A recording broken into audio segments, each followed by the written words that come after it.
শোনেন, আমার ব্যাংক আওয়ারের মধ্যেই আমার 1 কোটি টাকা লাগবে। আপনি কিভাবে আমাকে ম্যানেজ করে দিবেন তা দেখার বিষয় আমার না। এই শোন তো শোন, চল আমার সাথে। আমার বাসার টাঙ্কিটা অপরিষ্কার হয়ে আছে, ওটা ক্লিন করে দিবি। আয়। ম্যাডাম, এসব আপনি কি বলছেন? আমি কোনো ক্লিনার নই যে আপনার ট্যাঙ্কি পরিষ্কার করে দেবো। আপনার ট্যাঙ্কি আপনি নিজেই পরিষ্কার করুন। ওরে বাবারে, দেখতে তো রাস্তার কামলার মতো মনে হয় এখনই কোনো ড্রেন পরিষ্কার করে আসছি। এত ভাব নিচ্ছিস কেন? হ্যাঁ, চল আমার সাথে, সুন্দর মতো আমার কাজটা করে দিবি। আরে ম্যাডাম, এসব কি? আমি তো আপনাকে বললাম যে আমি কোনো ক্লিনার নই। আর আপনার ট্যাঙ্কি পরিষ্কার করার জন্য লোক লেগে থাকে, তাহলে এক কাজ করুন, আমি ফোন দিচ্ছি, আমার কাছে নাম্বার আছে, আপনি কথা বলে নিন। কি বলে কি? আমি তোর এই 2 টাকার ফোন দিয়ে ফোনে কথা বলবো? আমার ফোনের দাম জানিস? হ্যাঁ, আমি কখনো এই সস্তা মার্কা ফোন দিয়ে কথা বলবো না। আমার এই যে দেখ, হাতে লাখ টাকার ফোন, বুঝতে পারছিস? আমি তোর এই সস্তা মার্কা ফোন তো হাত দিয়ে ছুঁয়েও দেখবো না। আর এত কথা কিসের? আমি কি তোকে দিয়ে ফ্রিতে কাজ করাবো? অবশ্যই তোকে কাজ করে তোকে টাকা দেবো। তাহলে এত ন্যাকামো কিসের? চল আমার সাথে, আর নাহলে কিন্তু ব্যাপারটা খুবই খারাপ হবে। আরে কি আশ্চর্য, আমি তো আপনাকে বললাম যে আমি কোনো ক্লিনার নই, তারপরে আপনি বারবার একই কথা বলেছেন। আরে আপনার কাজটা আপনি নিজে করুন না, আমাকে কেন বলছেন? কাজ তোকেই করতে হবে, কারণ তুই আমার মুখে মুখে তর্ক করছিস, তাই এই কাজ আমি তোকে দিয়েই করাবো। তুই বুঝতে পারছিস? দেখুন ম্যাডাম, আপনি কিন্তু বড্ড বেশি বাড়াবাড়ি করছেন। আপনি একটা বিষয় নিয়ে এত নেগোশিয়েট করার মতো কোনো কিছুই নেই। আপনার কাজ করা দরকার হলে আপনি নিজে থেকে করে নিন, আমাকে বলবেন না প্লিজ। তোর এত বড় সাহস, তুই আমার সাথে চিল্লাচিল্লি করতেছিস? হ্যাঁ, কি হয়েছে আপু, এত চিল্লাচিল্লি করতেছো কেন? দেখ না, আমাদের ট্যাঙ্কিটা অপরিষ্কার হয়ে আসছে, আমার একজন ক্লিনার দরকার। আমি ওকে বলতেছি আমি তোকে টাকা দিব, তুই চল আমার ট্যাঙ্কিটা পরিষ্কার করে দে। ও কথাই শুনতেছে না, আমার সাথে তর্ক করতেছে। ভাব একবার। আরে আপু, বুঝো না, এসব ছোট লোকদের কাজই এটা। তুমি হয়তো টাকা কম দিতে চেয়েছো, এর জন্য এমন করছে। তুমি এক কাজ করো, ওকে 500 টাকা বাড়িয়ে দাও, তারপরে দেখো 500 টাকার লোভে সুরসুর করে কাজটা করতে চলে যাচ্ছে। এসব ছোট লোকের বাচ্চাদের না আমার খুব ভালো করে চেনা আছে, এটাই ওদের ধান্দা, বুঝছো? শুনুন, আপনি যদি আমাকে কোটি কোটি টাকা দেন না, তারপরে এই কাজ আমি করবো। আপনাদের কাজ দরকার হলে আপনার নিজে থেকে করে নিন, দয়া করে আমাকে বলবেন না। ইস, কি ভাব দেখাচ্ছিস, মনে হয় যে এই এলাকার জমিদারের বাচ্চা তুই। হ্যাঁ, দেখুন ম্যাডাম, আপনি এতক্ষণ ধরে আমাকে যা বলছিলেন আমি সব কিছু মেনে নিচ্ছি, কিন্তু আমার বাবা মা তুলে কোনো কথা বলবেন না, না হলে কিন্তু আপনার এমন হাল করবো আপনি সারা জীবন মনে রাখবেন। যে নোংরা একটা লুঙ্গি পরে আসিস আর একটা 2 টাকার টি শার্ট পরে আসিস, সেটা নিয়ে আবার কিসের ভাব? হ্যাঁ, কিসের ভাব দেখাচ্ছিস? কোনটার ভাব দেখাচ্ছিস তুই? টাকা তো কামাই করো, সেই সমস্ত ময়লা পরিষ্কার করে, তাহলে তারপর অহংকার কিসের? গা থেকে তো আসতেছে ব্যাড স্মেল। ও আচ্ছা, তার মানে আপনি হচ্ছে মানুষের পোশাক আশাক দেখে মানুষকে বিচার করেন যে সেই মানুষটা কেমন হবে, তাই না? আপনার মতো মেয়েকে না আমার খুব ভালো মতোই জানা আছে। আপনার যে কী ধরনের শপিং করেন, কই থেকে করেন, সেটাও জানা আছে। আর এই গুলিস্তানের ফুটপাথ থেকে, ফ্লাইওভার নিচ থেকে 50 টাকা যেরকম 3-4টা জামা কিনেছেন, আর প্রত্যেকদিন একটা একটা করে চেঞ্জ করে বলেন যে এটা ব্র্যান্ডের পোশাক, তাই না? শুনুন, আপনাদের মতো মেয়েকে না আমার খুব ভালো মতো জানা আছে যে আপনার কত বড় কোটিপতি। এত বড় সাহস, 2 টাকার কামলা আমার ড্রেস আপ নিয়ে কথা বলো? স্যার, তো সাহস হয় কিভাবে? মাইরা এখানে তক্তা বানাই দেবো। চিরস আমারে। আপনি আমার গায়ে হাত তুলেন কেন? আপনার এত বড় সাহস, আপনি আমার গায়ে হাত তুলেছেন?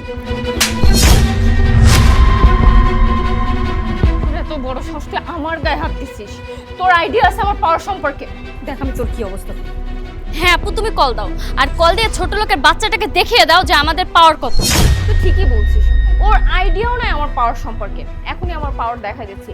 তারপর না লেজ গুটায় আমার কাছে মাপ চায়, কানতে কানতে আমার টাঙ্কি তো পরিষ্কার করবে, তারপরে এলাকাও ছাড়া হবে। Wait and see. দেখ, আমি আমার বয়ফ্রেন্ডকে ফোন দিচ্ছি। আমার বয়ফ্রেন্ড না এই এলাকার অনেক বড় নাম করার জন্য, খালি আসার পর তোর কি অবস্থা হয় তুই খালি সেটাই দেখ। হ্যাঁ ঠিক আছে, দেন ফোন দেন। আমিও দেখতে চাই আপনার বয়ফ্রেন্ড এসে আমার কি করতে পারে। হ্যাঁ, আমি এখানে দাঁড়িয়ে আছি, আমি কোথাও যাচ্ছি না। হ্যালো, তুমি কোথায়? আচ্ছা ঠিক আছে, এখনই আমার বাসার নিচে আসো তো। একটা বদমাশ ছিল, তুমি জানো না আমাকে কি নোংরা নোংরা কথা বলছে, আমার সাথে তর্ক করছে। আমি তোমার কথা বলছি, তারপর আমাকে বলে কি কোন বাপ আছে তুই ডাইকা নিয়ে আয়। তুমি তাড়াতাড়ি আসো তো। ঠিক আছে, আমিও দেখি এই আসে আমার কি করতে পারে, আমারও দেখার ইচ্ছা আছে।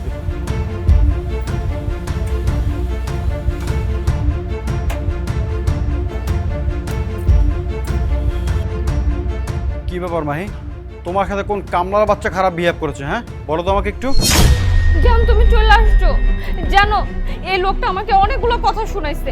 আমাকে কি বলে জানো? আমাকে বলে তোর কোন বাপ আছে ডাইকা নিয়ে আয়। তুমি চিন্তা করো, সাহস কত বড়। আমি সামান্য ওকে বলছি আমাদের বাড়ি টাঙ্কিটা ফ্রেশ করে দিতে, ও সেটাই পারবে না। আমি টাকাও চাচ্ছি, ও আমাকে বলে কি আমাকে টাকা দিয়ে কেনা যায় না। তুমি তোমার পাওয়ারটা একটু দেখাই দাও তো। ও আচ্ছা, এই হচ্ছে তাহলে আপনার বয়ফ্রেন্ড। তো ভাই, আপনি তো চলে এসেছেন। আপনার গার্লফ্রেন্ড বলছিল আপনি নাকি আমার কি করবেন, আমি দাঁড়িয়ে আছি, যা করা আছে করুন। তোর এত বড় সাহস, তুই আমার ভালোবাসার মানুষের সাথে খারাপ বিহেভ করেছিস? তুই চিনিস আমাকে? আমি কে? হ্যাঁ, আমি হলাম এই এলাকার লিডার। এই এলাকার মানুষ আমার কথায় উঠে বসে এবং আমি যা বলি তাই হয়। আর আমি যে কতগুলো মার্ডার করেছি তা আমি নিজেও জানি না। আর শোন, সকালবেলা আমার নাস্তা হয় একটা মার্ডার দিয়ে। আর তোর এত বড় সাহস, তুই আমার ভালোবাসার মানুষের সাথে খারাপ বিহেভ করেছিস? আজকের তোর খবরই আছে। ও আচ্ছা, তাহলে আপনি অনেক বড় টেররিস্ট। আপনি মার্ডার করেন, গুম করেন। ঠিক আছে ভাই, আমি তো অনেক ভয় পাচ্ছি। তাহলে এক কাজ করুন, আমাকে গুম করুন, মার্ডার করুন। এই, আমি যে কতগুলো মার্ডার করেছি তা নিজেও জানি না। সকালে স্যার। ওয়ালাইকুম আসসালাম। আরে স্যার, আপনার এই অবস্থা কেন?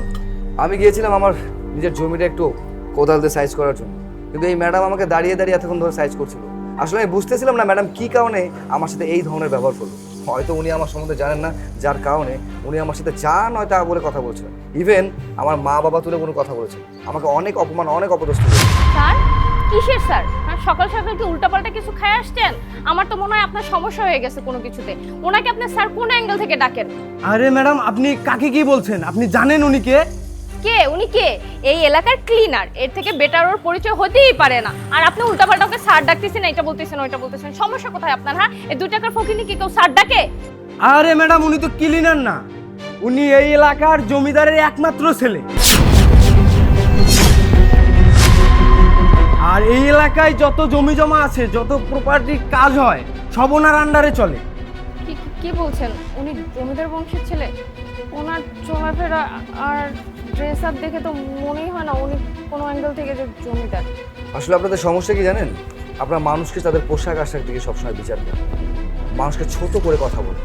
হয়তো আপনার বাবার কিছু টাকা আছে, তার জোরে নিজেকে অনেক কিছু মনে করেন। অহংকার যারা করে তারা সবসময় কিন্তু পতনের মধ্যে যায়, আর এটাই সত্য।